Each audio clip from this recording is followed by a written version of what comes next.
কেবলমাত্র দূরত্বের ভিত্তিতে ট্রান্সফার পেলেন একজন শিক্ষক। সেই শিক্ষক হলেন তন্ময় রায়। এই দেখুন বন্ধুরা, এই সেই গুরুত্বপূর্ণ অর্ডারটি যেটি কোর্ট কেসের মাধ্যমে সম্ভব হয়েছে। কি হয়েছিল সমস্ত ডিটেলস দেখে নেওয়া যাক। এই দেখুন বন্ধুরা,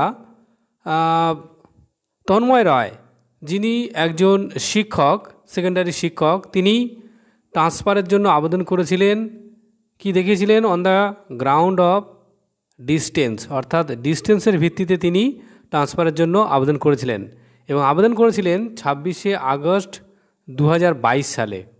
বুঝতেই পারছেন, সেপ্টেম্বরে বন্ধ হয়েছিল উচ্চশিক্ষা পোর্টাল, তার আগে কিন্তু আবেদন করেছিলেন।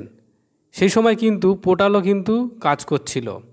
এই সময় স্কুল অথরিটি তার ট্রান্সফারের আবেদনকে ডিস্ট্রিক্ট ইন্সপেক্টর অফ স্কুলের অধীনে পাঠায়।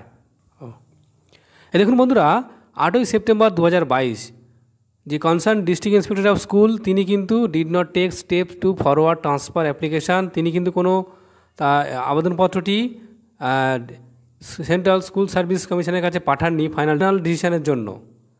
এর পরবর্তীকালে দেখুন বন্ধুরা, তখন কিন্তু পোর্টাল বন্ধ হয়ে যায় 29 সেপ্টেম্বর 2022। পোর্টাল বন্ধ হয়ে যাওয়ার জন্য ডিস্ট্রিক্ট ইন্সপেক্টর অফ স্কুল জানায় যে এখন ট্রান্সফার প্রসেস করা যাবে না। West Bengal central school service commission and West Bengal board of secondary education আর also represented by learn advocate, যেখানে বলা হচ্ছে ইট ইজ সাবমিটেড অন বিহেল্প of the commission that if transfer application is forwarded by the concern district inspector of school to the commission shall decide transfer application in accordance with law. অর্থাৎ যদি district inspector of school ট্রান্সফারের জন্য যে আবেদন সেটা কিন্তু পাঠানো হয় সেন্ট্রাল স্কুল সার্ভিস কমিশন অথবা মধ্যশিক্ষা পর্ষদের কাছে, তাতে যাতে আইন অনুযায়ী যাতে ট্রান্সফারের ব্যবস্থা করেন। যে ডিস্ট্রিক্ট ইন্সপেক্টর অফ স্কুল পূর্ব বর্ধমান, তারা কিন্তু এসএসসির কাছে না পাঠিয়ে তারা সরাসরি পিটিশনারের কাছে অর্থাৎ আবেদনকারীর কাছে এই ট্রান্সফার আবেদন ফরওয়ার্ড করেছেন।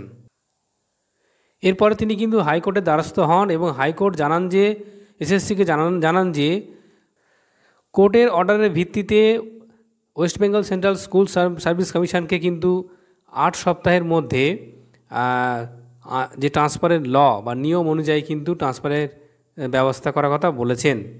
ঠিক আছে, কিন্তু কি হয়েছিল যে it made clear that suspension of উচ্চশিক্ষা portal shall not be a ground for rejecting transfer application. অর্থাৎ বারবারই বলা হচ্ছে যে পোর্টাল বন্ধ থাকার জন্য যে ট্রান্সফার যে আবেদন রিজেক্ট করা এটা কিন্তু কখনোই উচিত নয় বা এটা কাজের কাজ নয়। সেই জন্য দেখবেন যে আপাতত 4 সপ্তাহের মধ্যে যাতে ওই শিক্ষক ট্রান্সফার পান সে বিষয়ে কিন্তু হাইকোর্ট নির্দেশ দিয়েছেন।